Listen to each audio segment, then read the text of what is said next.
need some tires, John. You're good. Hello everyone, this is my year 2000 Mercedes-Benz E430. I paid $4,200 for it. I think I overpaid, but there she is. She came with some issues, some tidying up to do. It's nowhere near a perfect car. There's a little bit of rust in the arches there. That front fender over there has a little bit of rot on that as well. The climate control needs a bulb. The speedometer needs a bulb.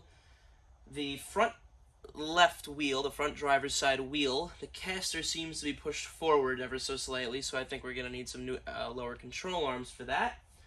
The speaker grill on the inside on the front driver's side is also cracked and broken. It has 4 terrible tires on it, which are brand new, but they are terrible, along with these terribly painted black wheels. So we have some work cut out to do. Today we're going to be fixing up the lights on the dashboard. It is yelling at me that I have a tail light out, or just a light in general, and I looked around the car, I didn't see anything, and one of my friends kindly let me know that I have a brake light out, which is just tremendous. Now, I'm not sure which brake light that's going to be, so I'm probably going to take a pole and put it on the brake pedal. We'll figure that out in just a little bit, and I'm also probably going to look into that radio bulb, or sorry, the climate control bulb. So that's what today's video is going to be about. We're also going to be working on leveling this out, and then eventually supercharging it. Should have started off with that. But if you're still here and you care at all, let's get working on that taillight. So, as we can see, we have our board pushing against the brake pedal. And that's now going to allow us to come back here and visualize the fact that we have this brake light functioning, this brake light functioning, and well, that one isn't. So let's have a gander and see what we're looking at in here. All right, so here we have a little window here that ever so nicely comes up for us, and we can deduce which one. Oh, I fixed it.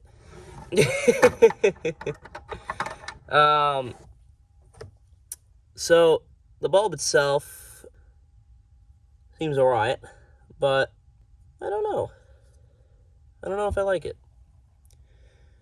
But we have replacement ones anyway, so we might as well. So when we have things like this, and you just touch them and then they so magically connect, there's usually something wrong with the contacts. So I'm not thinking that it's the bulb itself that the contacts are messed up on. I'm thinking that it's one of these 3 prongs right here. So we're going to give these a good old-fashioned cleaning so that they will be able to touch what they have to touch nice and nice. I mean, you can even see just there, I just touched it with my finger and it's much cleaner already. So we have some goods and gunk, maybe bend them up just a little bit so that they get a better contact on it. So let's get that done now, and then we'll go from there.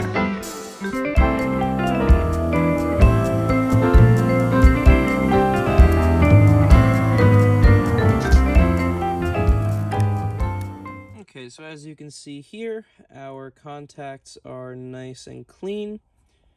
Forgive my horrible fingers, but you can also see that that bulb is perfectly intact. So we're going to keep on using it. Looks nice, nothing wrong with it. Sprayed it down with a little bit of brake clean, electronics clean, carb clean. It's all the same. If you just use it, make sure it's dry. None of it's conductive. But we're gonna get this back in the car and see if she works. So as you can see, we now have 3 working functional brake lights. I'm gonna leave this one alone. It seems happy where it is. And our 3rd brake light also works. So I'm going to call that done. On the topic of bulbs, I have another bulb out. It is the passenger mirror indicator, so we're going to go through that right now, and I'll show you all the steps of, well, replacing that. And that one's not as simple as just moving it around. I've punched it before.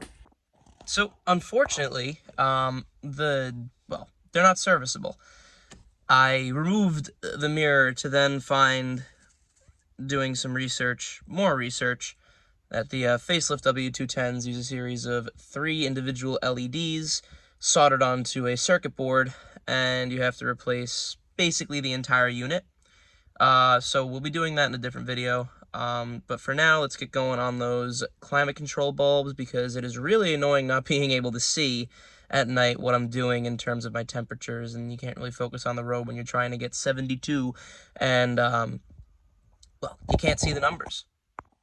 So luckily for me, the previous owner of the vehicle did leave me these pullers here, so I'm going to try to do this one-handed and not break anything, but it comes out so nice. So nice. And yeah, here we have our connectors. The bulbs are going to be right under here. So now with our climate control unit removed, we can see right here, this is our bulb. So you just spin it, now it's dangling there, and you just come in with a little tweezer and snag it out. And there she is. Little teensy thing, isn't it? But that is our problem child. So we actually had the exact same bulb that fits into here in the shop. So we're gonna go ahead, put this gentleman right back in there, give it an old spin, and now it's installed. So let's see what happens. Well, it works. It's a little bit of a different color than this one. However, I am installing a Continental head unit in just a couple of days. I'm going to include that in this video as well. But yeah, for now, I think we're good. It's time to call it a night, and I'll see you guys another day. So, it is now the next day, and I'm not sure if you are able to see, but around this area right here, there's a bulb out behind the instrument cluster, and now I'm on a little bit of a bulb frenzy after repairing this guy. So, next steps are going to be pulling this guy out. It's very simple. There's no clips, no tabs. You just stick a little pick in here, and on this side right here, pulls right out. There's 2 connectors, and I'll meet you over on the workbench. Here we have our gauge cluster. Just starting to look here. It looks like I'm actually missing some bulbs over here around this, whoops, around this portion here, which could be mildly concerning, because it could be that the previous owner was trying to be a little mischievous and hide things. So for starters, we're just going to put a couple of these guys in there. Let me get a little tool for that. An old trusty.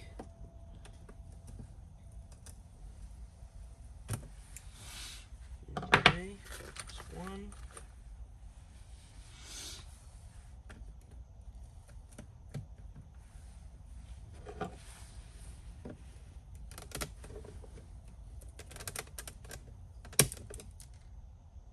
Well, that's not supposed to happen now, is it?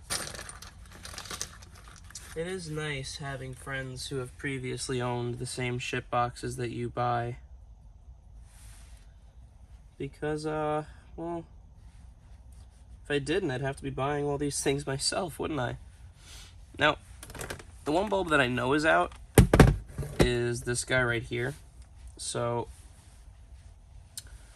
we are going to take this one out gently, as to not snap it into a billion pieces here. Oh, and this one as well, I believe, has bit the bullet. I can't really see through it because it's red, but we got it out. It's gonna get replaced anyways, because quite frankly, why wouldn't I? Let's get this one in. Nice, gentle twist. Put that gentleman here. Take our brain surgery tools, insert them there. Take our flathead, Give her a little spin. Very good. And I think we're gonna test it, see how it goes, if I fixed anything at all, or if I made anything worse. We shall find out together. I believe we've done it. Beautiful. All of the dash lights are now happy, functional, the way they should be, the correct color, the correct not dimness. And yeah. So this here is my other vehicle, which will be getting sold, unfortunately, very shortly. It's a 2007 A4 Avant. It's got the 3.2 liter V6 in there, matched with a 6-speed manual transmission, titanium package, S-line. It's actually a really cool car. I really enjoyed driving it. But when I bought the Mercedes, I was like, well, it's time for a luxurious change. It's been parked for like 2 or 3 weeks now, but started on the button, no problem. Snow all over it. 2 cranks, done. Still has my little reindeer ear from Christmas time on there. But, yeah, it's time to get this, well, obviously cleared out, emptied out, kind of transferred over to the Mercedes. And I'll do some little time-lapsing for you.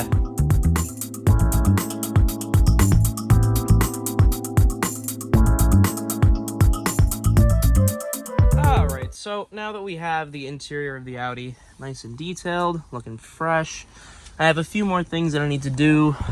Some of them include getting that guy up there. This bulb, this one, right in there, that teensy tiny one, not that guy, the one up there in the corner. Now, that bulb requires the bumper to be removed and the headlight being taken out. So we're going to get to that now. And I'll get back to you guys when I have the bumper removed. Alright, ladies and gentlemen, so currently we have replaced the bulb. You have to take this one out to get there, and you have to really get in there because it's not that hole, it's that one up there.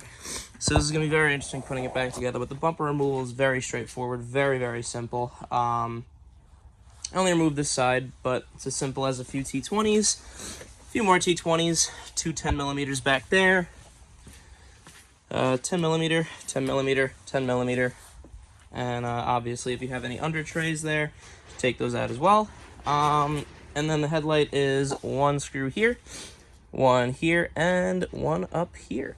So, super simple DIY. I mean, for a bulb, it's a huge pain for no reason, but it's alright, we got it done. Here we go. Functioning bulb. Alright, so here we have our brand new Continental head unit. So in the box, you're going to find faceplate, the head unit itself, all snazzy, but still keeps it with the times.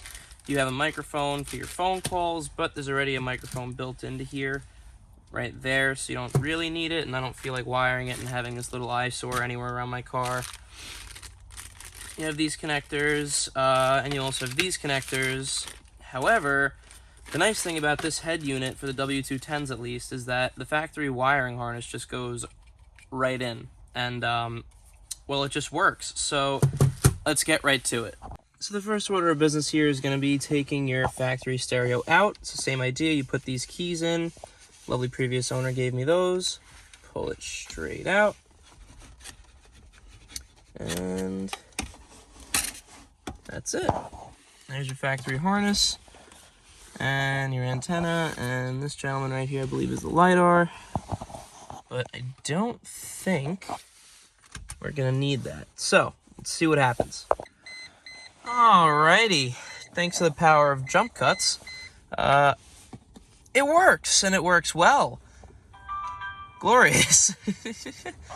There was quite a lot more, I don't really think the word wiring, but I had to move the butts of some of the connectors around and kind of like follow their wiring diagram. My previous W210 I just plugged right in, gave me no issues whatsoever, it was great. This one required a little bit more, I guess you could say, work. I blew the fuse like 3 times. But here she is. She plays music and audio and such. And it's very Very nice, along with our lovely gauge cluster that now is fully illuminated. I'm very pleased with today. So that's about it for this video. We got a lot done. I've got the Audi cleaned up, ready to sell. Did quite a few bulbs in here, some nice little refreshments, if you will. As I said, still much more to do. Eventually there will be a supercharger inserted in there somewhere out of M113K, but well, those things cost money and I don't have it right now. So yeah, I think we're gonna call it for this video. Thank you very much for watching. If you like what you saw, please like and subscribe, and yeah, I'll see you in the next one.